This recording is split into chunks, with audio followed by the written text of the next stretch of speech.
Hello and welcome to the next method that we're going to be looking at, the gathering and processing technique for human geography, in this case that we're learning about for our advanced higher geography course. And today what we're going to be looking at is traffic and pedestrian counts, which is a very useful technique for finding out about the volume of traffic and indeed the volume of pedestrians that you can get in particular areas. The lesson aims, as is always the case, we're going to find out how we conduct the particular method that we're looking at. So how would we carry out a traffic and pedestrian survey effectively? Also, we are going to find out what the point of doing it is, what geographical questions can traffic and pedestrian surveys allow us to answer or help us to answer. And also we're going to be looking at the advantages and also the things that we have to consider when conducting a traffic or pedestrian survey. And also, of course, what the limitations of the technique are, which is very important. You always need to be aware of those sort of limitations and perhaps what you can do to overcome some of those as well. Okay, so just to give a bit of a background about traffic and pedestrian surveys, when you think about traffic, for example, clearly, transport networks that we have around the country and generally around the world as well, they play a key or integral part in our modern society, in our modern human geography, if you like. For example, they play a key role in the industrial, commercial, educational, recreational elements of our lives. Now, because of that reliance on transport networks, it's really important to try and understand the nature of traffic flow, the nature of the movement of human beings from place to place. And in particular, there is concern about congestion in particular areas, for example, on motorways, perhaps in town centres, around tourist hotspots, honeypot locations, and so on, or towards areas of major infrastructure like airports and so on. So monitoring traffic flow, monitoring the volume of traffic is very important for planners when they're thinking about, well, what's the way that we can ease congestion? How can we address problems that may arise as a consequence of traffic volume and so on? Also, when making decisions about new developments, for example, bypasses around cities or towns, or dealing with issues around air quality, pollution because of the volume of traffic. These are major concerns to policymakers, to people in local and national government, for example. Where are you going to prioritise, for example, where a new infrastructure is going to be put in place, where perhaps a new motorway may be built or a bypass may be built. So gathering data on traffic volume can be an incredibly useful element of human geography with useful practical applications when it comes to making decisions for policymakers making decisions. Okay, pedestrian surveys. These can be carried out in both urban and rural environments, and essentially what you're doing is you're trying to measure how many people are using a particular area, and that can be very useful for a whole range of reasons, for policymakers, for urban geographers, for town planners, for people interested in tourism, for conservationists. A whole range of people can find this sort of information particularly useful. And essentially what you're looking for is to find out, for example, around, a rural honeypot location, it suggests here, perhaps on a popular footpath, or looking in urban environments, what parts of a city are more frequently visited or frequently used by pedestrians. So you can get some very useful data which can paint a very interesting picture about the movement of human beings around, for example, an urban environment. Now, obviously, if we were in class at the moment and we weren't conducting this remote learning, what we would have is, we'd have more active learning going on. It wouldn't just be me sort of talking to you about things. And an important part of your learning is that process of thinking about things, and the more deeply you think about things, then often what you'll find is the better your learning is, or the more effective your learning is. So what I'm going to do here is I'm going to try and replicate a sort of activity that we would do in class here on YouTube. I'm going to try and do that. So as you can see, the task that I would set you to do if we were in class would be to try and think of some reasons for conducting a traffic and pedestrian survey. Now, normally I would make you do this in pairs or in groups, but obviously under lockdown conditions you'll have to try and do that yourself.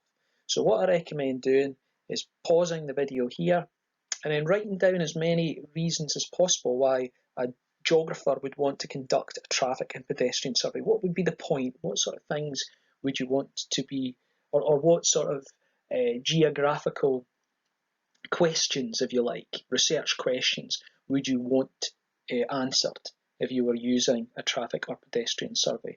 So take maybe 3, 4, 5 minutes. It's up to yourself. Write down as many as you can think in your jotters or on your notebook, and I'll go over them in a second. Okay, so hopefully you've paused the slide there and maybe for 5 minutes or so had a wee think about what sort of reasons there are for conducting a traffic or a pedestrian survey. And what I'm going to do is I'm going to give you some examples. Traffic and pedestrian surveys, they can tell us a great number of things actually. It can be very useful indeed. And what I'd like you to do is, if you've not got some of these reasons down in your notes, if you could add them in, that would be absolutely fantastic. The most obvious one, I suppose, is that if you're conducting a traffic survey, it tells you, how much traffic flows through a particular area. What's the volume of traffic that moves through an area, perhaps at a particular time? How busy is it? How many cars and lorries and so on are passing through? Also, it can tell us how dangerous the area might be for traffic accidents, for example. And really, what you can do is you can take pedestrian survey data and, in conjunction with traffic survey data, you can paint a picture as to what risks there are, for example, for pedestrians in a particular area. One that springs to mind for me at the moment, just thinking about that just now, is that in recent years, obviously, there's been a great deal of development on the Dundee waterfront, an urban environment we're all really aware of. And we've got the V&A down on the waterfront there. There's also the train station there, Slessor Gardens and so on, which brings pedestrians from the CBD, from the centre of Dundee, down to the waterfront to visit these attractions, to visit the V&A in particular. Now, that means that you've got a high pedestrian footfall in that particular area. You've got lots of people walking down to the train station or to the V&A. But also in that area, there's still quite a lot of traffic. You've got a lot of traffic coming off the Tay Bridge. You've got arterial roads which go on towards Perth or towards Arbroath in the other direction. Quite busy roads. And therefore, there is this meeting of high traffic volume with high pedestrian volume. And by conducting traffic surveys, establishing what the volume of traffic is, but also establishing pedestrian volume data as well, town planners will have been able to assess what infrastructure should be in place, where traffic lights should be, where pedestrian crossings should be, and so on, to try and reduce the risk of traffic road accidents or people being hit by cars and so on. So as you can see, this sort of data can be very, very useful indeed. Also, this, when you think about traffic data, you can look at how much congestion an area may have by looking at perhaps variations in traffic volume through the day. You can sort of assess when it's more likely that you're going to have traffic congestion, and why traffic congestion occurs in a certain area. Is a bottleneck in an area or something like that. And again, that can be used by planners to try and alleviate these traffic problems by looking at that data. Looking at pedestrian surveys, it can be very useful from a commercial point of view, from a retail point of view, to establish what areas have a higher pedestrian footfall in an urban environment, because that obviously means that if you're going to locate a shop, a department store or something like that, then you're more likely to have people coming in off the street. So that pedestrian data from a pedestrian survey, from counting how many people use a particular passageway or particular pavement, can be very useful in establishing the best location for having having a shop. Also, the data can be used to determine whether planners should put in place speed restriction measures in a particular area. So would an area benefit from speed bumps, from traffic lights, and other furniture, so to speak, on the street to try and lessen speeding, or to reduce congestion, or to reduce the risk to pedestrians, for example. Also, traffic surveys are very useful for looking at how air or noise pollution in an area might be related to traffic congestion as well. So often traffic surveys can be used in conjunction with environmental quality analysis, looking at air quality, looking at noise pollution, and so on and so forth. And finally, it can be used to establish car ownership in an area. How high is car ownership? And also the usage of cars and private transport as well. So you can look at how many people are using private cars, how many people are using public transport as well. And you can, as I'll talk about later on, you can look at expanding your traffic survey to say, well, how many people are in each car? Is the car full, or is there just one occupant in the car, and so on and so forth. So just some ideas there. Now, what I also want you to think about now is, if we were conducting a traffic and or pedestrian survey, what factors would you have to take into account when you were conducting a traffic and pedestrian survey? So what sort of things would you have to think about before you were carrying out this particular type of survey? So again, another activity to try and get you thinking about this. Again, if you could pause the video here for about 5 minutes or so, try and think out about as many factors as possible you would want to take into account if you were planning a traffic and pedestrian survey. Suggesting here to write it as a wee mind map. Of course, you could do it as a list, whatever works best for you. So you pause the video here for a few minutes, and then I will reveal some answers for you.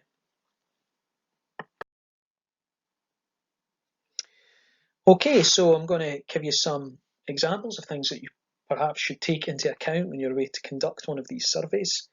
And again, if you didn't get any of these, I would be very grateful if you would add them into your notes. So, some things to think about. If you're going to conduct a traffic survey, what types of traffic are you going to record? So, what categories are you going to use? Are you going to divide your traffic survey up into cars, buses, bikes, commercial vehicles, and so on and so forth? Or are you just going to look at vehicle traffic in general? So something to think about there. How are you going to record your data? Are you going to be using recording sheets, notebooks, and so on?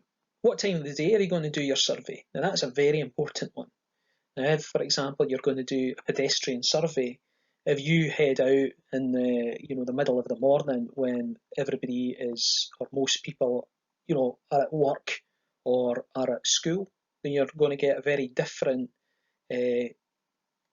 result than if you did it at lunchtime between 12 and 1, when everybody comes out of their work to buy a sandwich or whatever, or head down the street to buy something.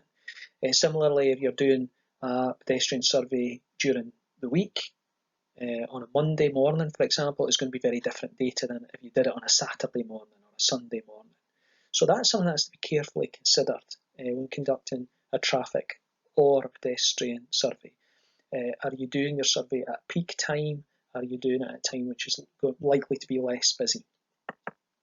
If you're doing a pedestrian survey, are you going to divide up your people as well on into different categories? Most frequently that would be young dependents, economically active, elderly dependents, and that can be a wee bit touchy, as you can imagine, if you're trying to establish whether somebody is over the age of 65 or not. So are you going to try and do that, or are you just going to count pedestrians generally? How long are you going to spend recording traffic or pedestrians at one time? What is long enough? Now in science, always the more the merrier, the longer the better. but there are certain times which are considered, or lengths of time which are considered appropriate for collecting a representative sample. And I'll tell you a wee bit about that in a minute or two. But obviously it would not be applicable to sort of just stand for 5 minutes or whatever and count the number of people. You want a bit longer than that to get a representative sample.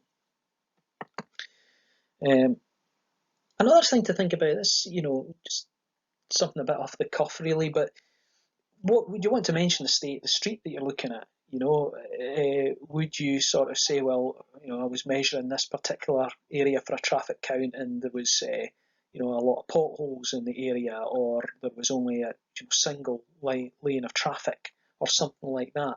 Now that can be quite informative, and it's often the case in geography that wee observations that you make when you're conducting these sorts of surveys can be very useful in the long term when you get back to the classroom or you get back home looking at the data.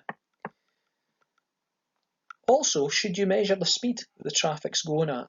That can be quite interesting as well if you're kind of thinking about the sort of safety elements in terms of the particular urban environment that you're looking at. It is possible to make an approximation of how fast traffic is going at, and again, as I say, it can be quite informative. And also another thing to think about, of course, is the equipment that you're going to need. So I've looked at how you record your data, and that's often something that's really worthwhile before you go out into the field. Have you got the most effective way of recording your data? Is it the most practical, useful way of recording your data?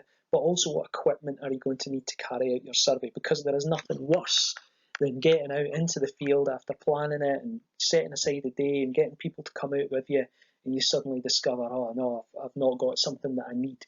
So it's always very important to think about the equipment that you're going to use. And I'm going to tell you about that in a second as well, what you need to take with you. Okay, so now what we're going to do is we're going to look in detail at how you would conduct a traffic or pedestrian count. So in other words, the methodology, how do you conduct it? So the first thing that we want to think about with regards to a traffic or a pedestrian count is the location. Where are you going to carry out your survey, your count? Now essentially what this involves, this particular fieldwork technique, is measuring the volume of traffic or pedestrians that pass a location. So what you would do when you're carrying this out is you set yourself in a position with a viewpoint of a road or a path, and you start to count for a specified length of time. And that's simply what you're doing. You're looking at a part of the road or a path and how many cars, buses, people, whatever, pass that over a 20-minute period, for example. Some examples of those locations, because the location you choose is very, very important. It's important you get that right for the geographical question, the research question that you're trying to answer. Some examples of places that you might choose, perhaps a roadside with major junctions, a crossroad, a bridging point. If you think about, for example, in Glasgow, and we're looking at the urban unit last year in higher geography, at the Kingston Bridge, you've got this bridging point where you've got several roads coming into a particular location, so that might be an appropriate location to conduct a traffic count. Roundabouts are also good locations because obviously, again, you've got several routeways coming into a central location. So what you can do there is you can record the relative distribution of vehicles going off into a main road. Okay, so thinking about the layout, if you like, of the roads, of the transport network at the particular location you're looking at can allow you to choose an appropriate location to conduct your traffic survey, dependent upon what the question is that you're trying to investigate. What is it you're trying to find out about the traffic in a particular area? You could look at minor roads as well. So, as is always the case in geography, you might be looking at spatial comparisons. And I should say at this point that any study that you do, a comparison, is always a really good thing to do in geography. We're interested, as I was saying last week, in geography about spatial and temporal differences or changes. How do things change over space, from area to area, from location to location? And also, how do they change over time compared to maybe a week ago or 2 weeks ago or whatever. So in this case, we're looking at this next bullet point. It's a spatial change, isn't it? It's a comparison between different places. So you might go, I don't know, into a minor road in the suburbs of the city, for example. Maybe the suburbs of the city still relatively close to, a ring road or something like that. What's the vehicle count at that location, and then compare it to other parts of the city, compare it to the central business district, for example. So you begin to build up a picture of what traffic is like across a city. You could also, when we're thinking about pedestrians, look at passages, pavements, footpaths, the number of pedestrians using a particular route. And also you could choose location which is en route to a sort of honeypot location. A landmark, a museum like the V&A, a football ground, a rural path, a popular footpath, for example. So, location is key. Picking that location is key. Another important thing, the next bullet point down, is you have to choose a location which is safe. It gives you a clear viewpoint across a road, for example, so that there's nothing obscuring your ability to count traffic as it goes past you. You have a clear view of the traffic to allow you to count accurately. And again, it has to be safe. You wouldn't want to be, for example, standing in the middle of a dual carriageway in a traffic island or something like that. That would obviously be absolutely crazy. You don't want to be standing in the road. You don't want the opportunity for a bus to run over your foot or something like that. You're going to be in a position where it's safe for you, and critically as well, you're not obscuring the view for the road user too. So an example, what I'm talking about there is, you don't want to be standing right on a corner, for example, and therefore impeding the ability of a car to sort of see if anybody's coming out of a junction or something like that. So you have to be mindful of what you're carrying out. What I would say by a rule of thumb is that when you're conducting a pedestrian count or a traffic count, try and position yourself in a place where you can obviously effectively and efficiently count the traffic that's going past, but in a way where you're kind of like almost merging into the background, so to speak, that you're not particularly obvious, particularly to road users. You don't want to be putting people off and folk rubbernecking you and saying, "Oh, what are they doing?" You want to almost be in the background as much as possible. Just a wee tip there. And the other thing that's very crucial is that you have to be clear about the direction of flow you're monitoring in this type of survey. If you're looking at a particular road, are you looking at traffic which is moving, I don't know, what you might say is it's moving towards a particular location. So you might say it's moving into the city, or you might say the traffic is moving to the left from the viewpoint, or you might say that it's traffic which is moving in both directions. Now that can be very difficult if you're in a busy interchange or something like that. If you're saying, "Oh, I'm monitoring traffic to the right and to the left," or traffic going into the town centre and leaving the town centre, that can be quite challenging. And in those circumstances, as I'll talk about later on, you might want to be working as a team and have somebody at one side of the road measuring traffic going to the right and somebody at the other side of the road measuring traffic going to the left, or you just measure traffic going in one direction. Again, depends on what you're trying to find out, can vary. Equipment needed. So what sort of kit do you need for carrying this out? Well, ideally, a click counter is very useful. If you're doing a pedestrian count or in particular, or traffic count as well, to be fair, a wee click counter such as you can see in this picture here, a handheld click counter where you press down on the little silver lever there every time a car or a vehicle passes you, and therefore you don't have to worry about losing count. Because one of the things that can be very problematic in this is that you'll suddenly lose count halfway through. So you want to avoid that for sure. So you need to find a way of counting which prevents that from occurring. And a click counter is a very useful way of doing that. You almost get into a rhythm of you just press down every time somebody or a car passes by you. and that's you, depending on whether you're doing a pedestrian or a traffic count, of course. So if you're doing a traffic count, and every time a car goes past or a vehicle goes past, you just press down. If you're doing a pedestrian count, every time a person goes past, you click down. Easy peasy. If you don't have one of those, and we do have them in the school, by the way, so you can use them, you can use tally marks, and just the tally marks, very, very easy on a piece of a recording sheet. I'll show you in a minute. You just do a dash for every person or vehicle that passes, depending on what type of survey you're doing. You just do tally marks and bunch them into fives, as I'm sure everyone knows how to do a tally. That's what we would normally do in secondary school level if we were carrying out one of these counts, traffic or pedestrian counts. However, if you worked for a organisation, for example, let's say for sake of sake of argument, you might your local authority, let's say, we'll go with that, the local council, and they're like, right, how many folk are walking down this pedestrianised street? Well, they might use an electronic counting system to determine that. These are known as people counters. And more than likely in our environment, around Kirriemuir, where you're likely to see them, is on paths.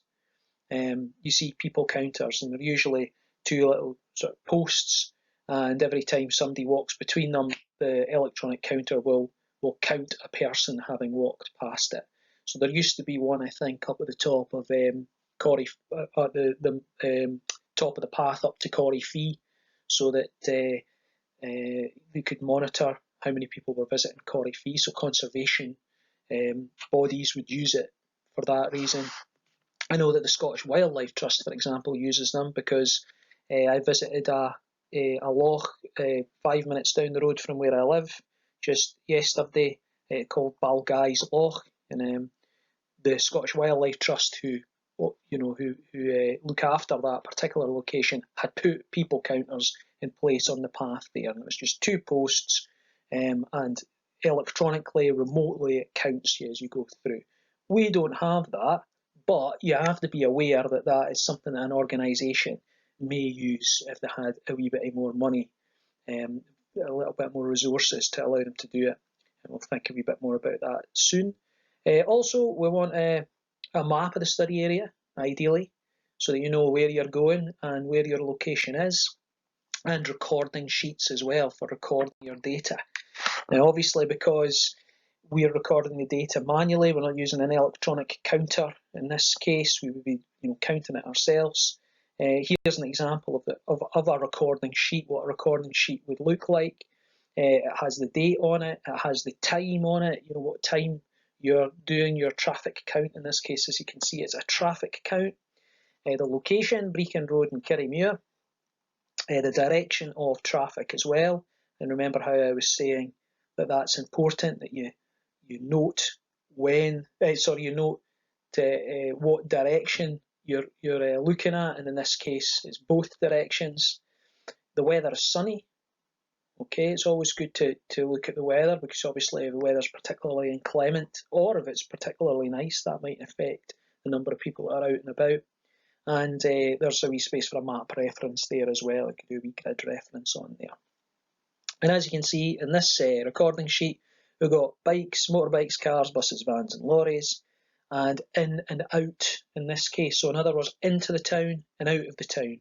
So I'm sure you know Brechin Road is a main route both into and out of Kirriemuir. So that's what the notation we're using for the direction of traffic in this case. Is traffic going into the town, or is it going out of the town?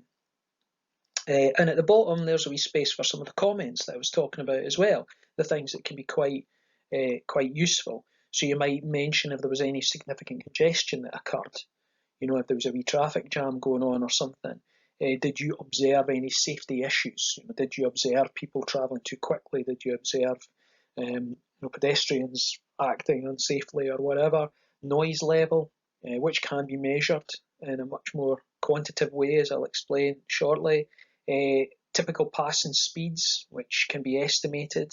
The impact of any traffic lights, or the impact of any speed reduction methods, sleeping policemen or whatever, and so on and so forth. And also, as the last one there is, if you see commercial vehicles such as lorries and so on a particular road, where are they coming from? Often those lorries will have on the side of them the name of the company and where it's from. It might even have a number plate on it, which if it comes from outside of the UK, it might have a French number plate or a Spanish number plate or whatever. So that's sometimes a nice wee observation too that you can put on. And sometimes these comments, I have to say, you're not necessarily going to use every one of those comments, but sometimes, it's just good to make those observations in case it becomes relevant later on. Some other parts of the methodology, time. Okay, when are you going to do it? So, for example, you can include both peak and off-peak times to get a representative sample of traffic in a location. So by time, what we're looking at there is what time of the day are you going to do it. And as I was talking about earlier on, whether it's pedestrian or a traffic count, if you're doing it on Sunday morning, you'll get different data, obviously, than if you do it at rush hour on a Monday morning. Okay. Frequency, how often are you going to do it? So your survey to get a representative sample could be carried out over a number of days or weeks or months to build up a picture and to look at those temporal variations I was talking about, seasonal variations. Is the town or is your area that you're looking at, is it busier at some times of the year than at others? So, obviously, if there's a place which is a bit of a tourist hotspot, it may be busier in the October holidays or in the summer period than it is in March and things like that. So if you're doing a big project, that's something you could look at. Often as well, it's necessary to sample more than once a location. Because if you do one-off sampling, it may well lead to unreliable conclusions, because for all you know, there might have been a situation on that particular day that has given you unreliable conclusions. So that's something to be mindful of. If you go and do a traffic survey in Dundee and you only do it once, you only do it on Monday, I don't know, Monday the 4th of June or something, and then you didn't do it again, you've got to be aware, you've got to caveat that research and saying, well, is this truly representative? It's always better to repeat the survey to make sure that you're getting the most representative sample of traffic or pedestrian activity at that location. Duration.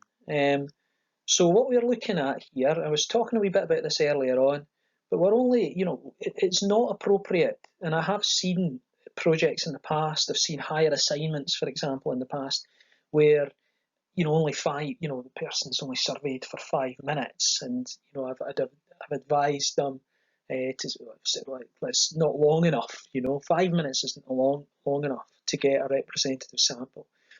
Ideally, you're talking about 15 to 30 minutes, 15 or 30 minutes. Now, I should add that if you're at a really busy junction, 15 minutes or half an hour can actually go surprisingly quickly, because you're working really hard to count every vehicle that goes past. You're on your toes the whole time. And, let's say for sake of argument, you're doing it for 20 minutes. Let's say that's what you've decided. That goes quite quickly. However, if you're doing a traffic count in some suburb, and there's only a few cars going past, that 20 minutes can really, really drag, can get really boring.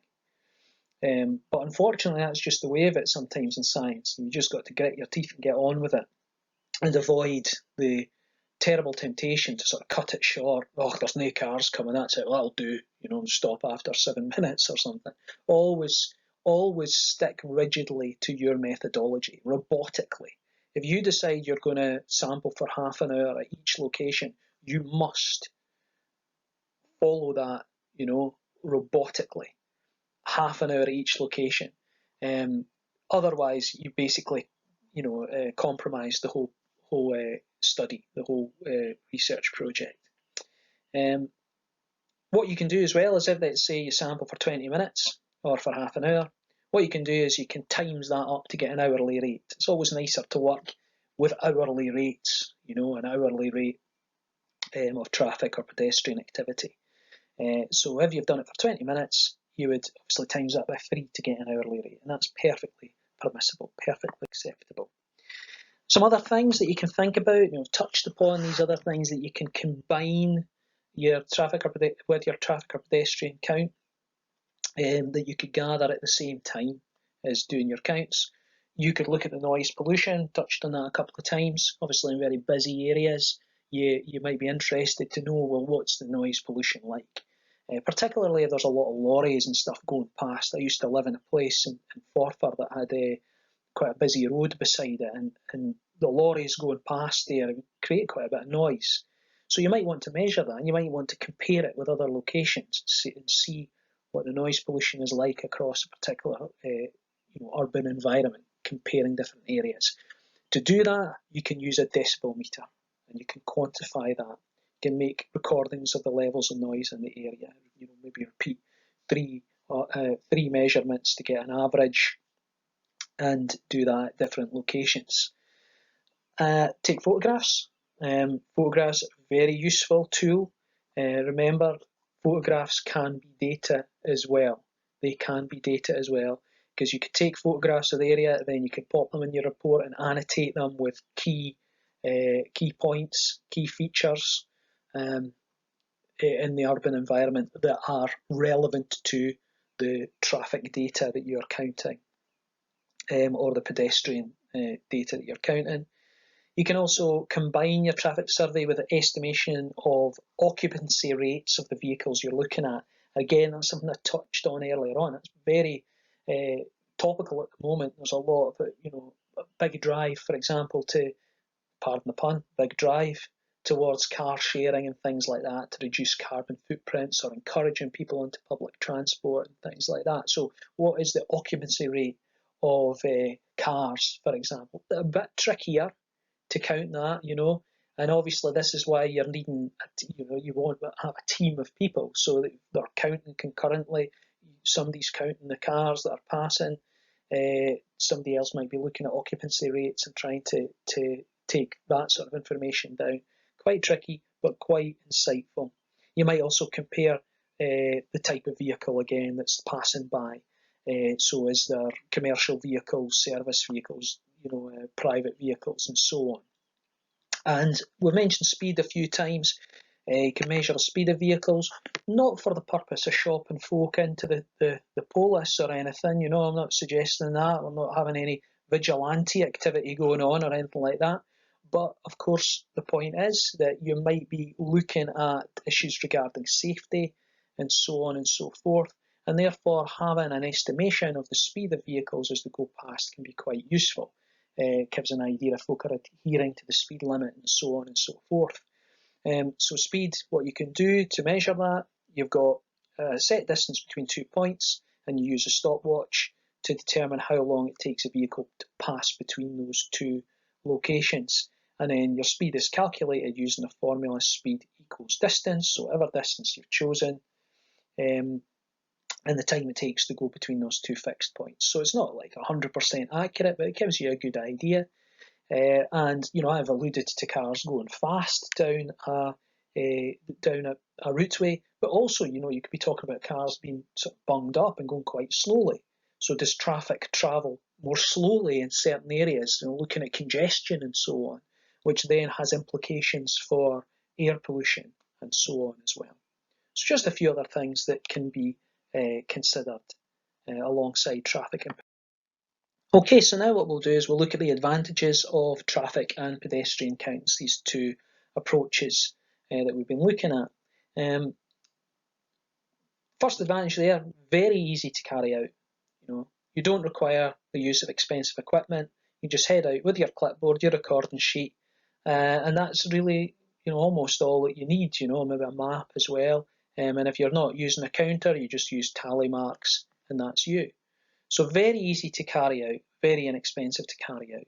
The other thing, and this is the repeated advantage that keeps coming up, is primary data.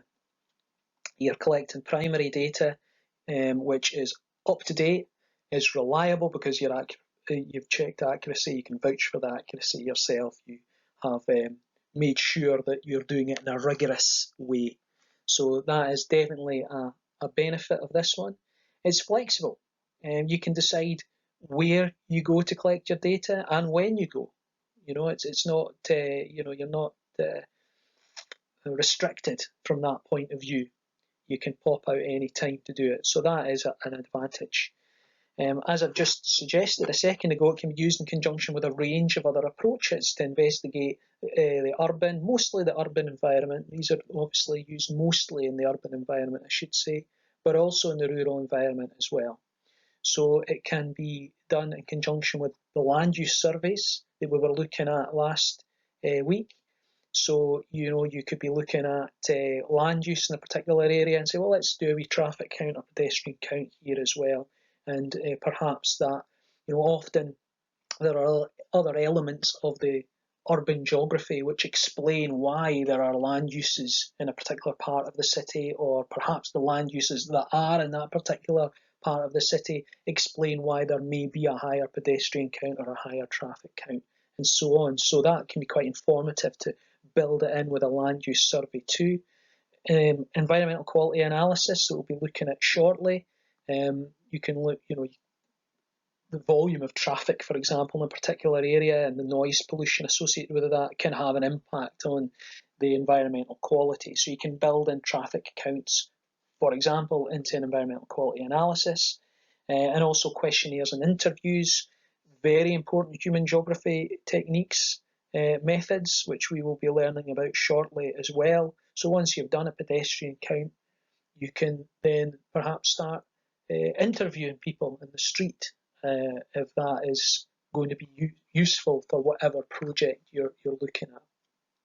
So it provides that flexibility. It can work well with other human techniques, human research techniques in geography. Working in pairs, or more ideally in larger groups, means that both sides of a route can be counted.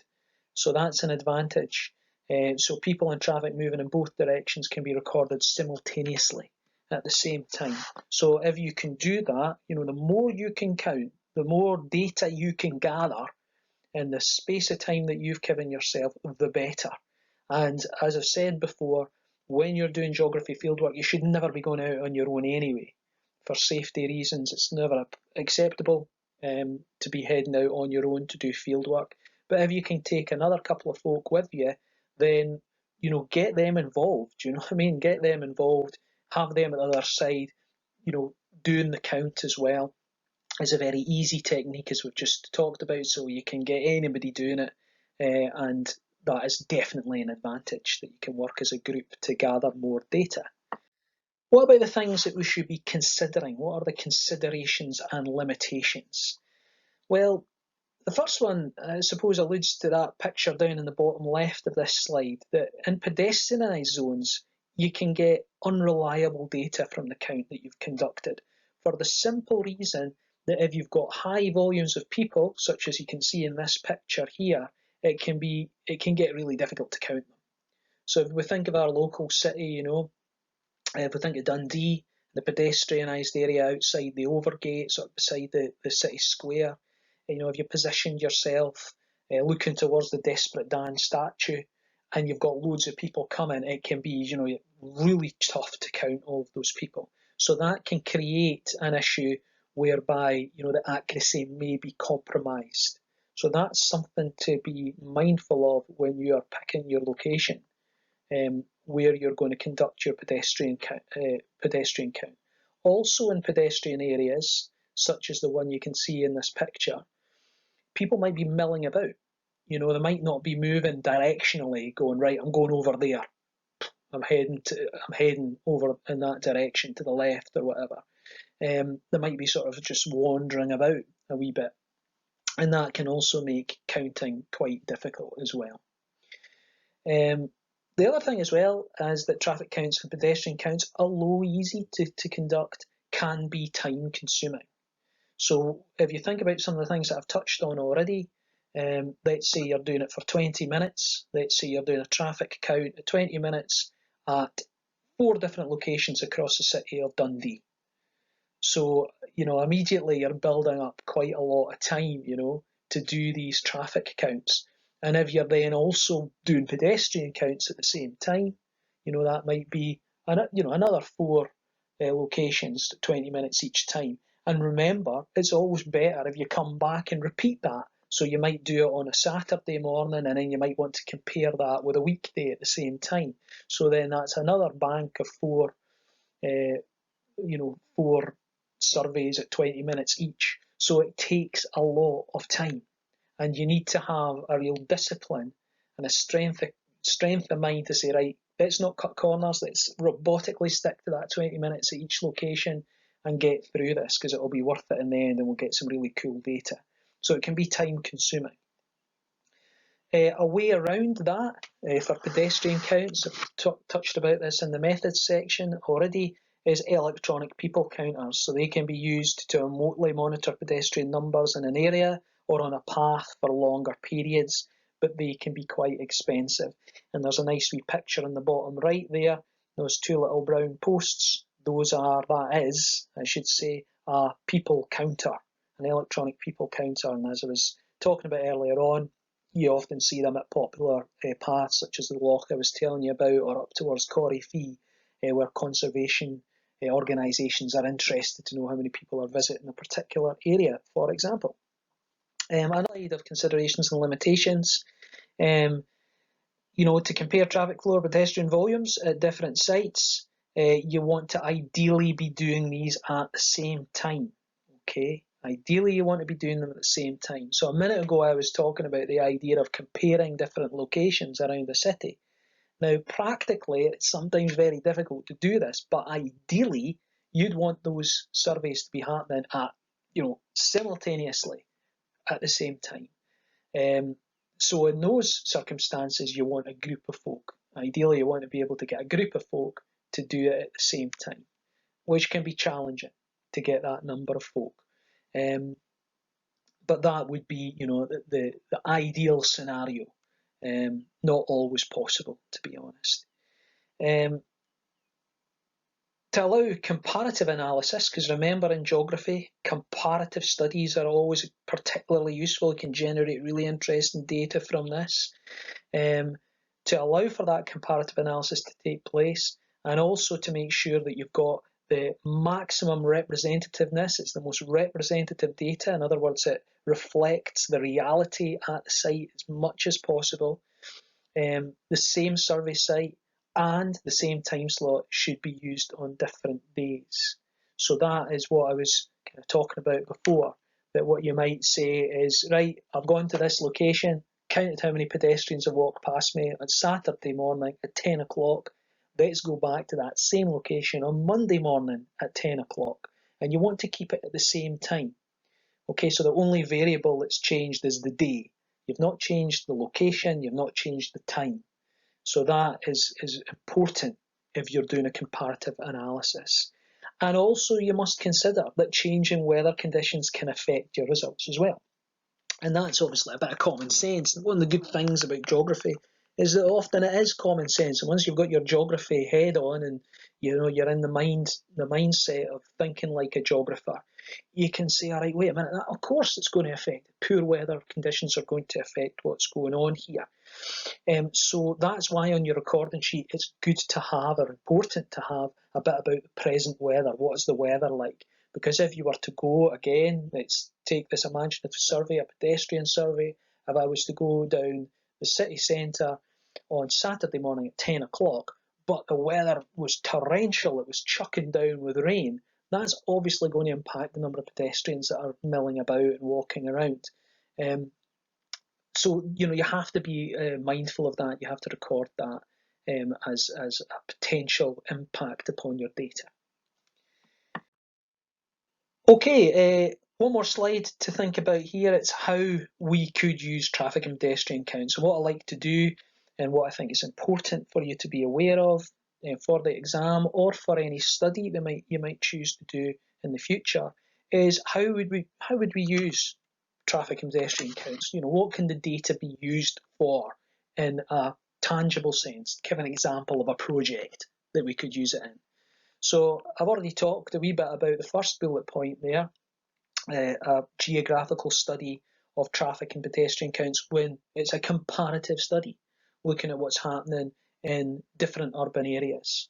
So you could look, for example, at comparing the CBD, the centre of the city, with the inner city, with the inner suburbs and the outer suburbs, and sort of use that perhaps alongside a land use survey as well, or on an urban transect is another approach you could use it on, to look at how traffic and pedestrian volumes change as you move through a city, perhaps related to the land use in that city. Okay, so comparative studies, can be very good for that. Similarly, you could do it in different villages as well. What's the traffic volume like in different villages, and so on. Traffic counts can also be used as part of an environmental quality analysis study. So looking at urban environments and noise pollution, air quality, and so on, as I was again talking about earlier on, can be very effective. It can be a very interesting project looking at the quality of the urban environment and how traffic can impact upon that.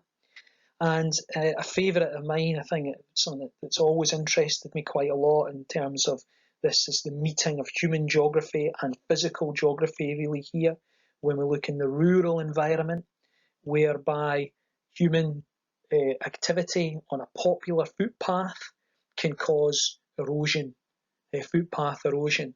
And there's a wee picture there of the path up towards Loch Nagar, a mountain not too far from here.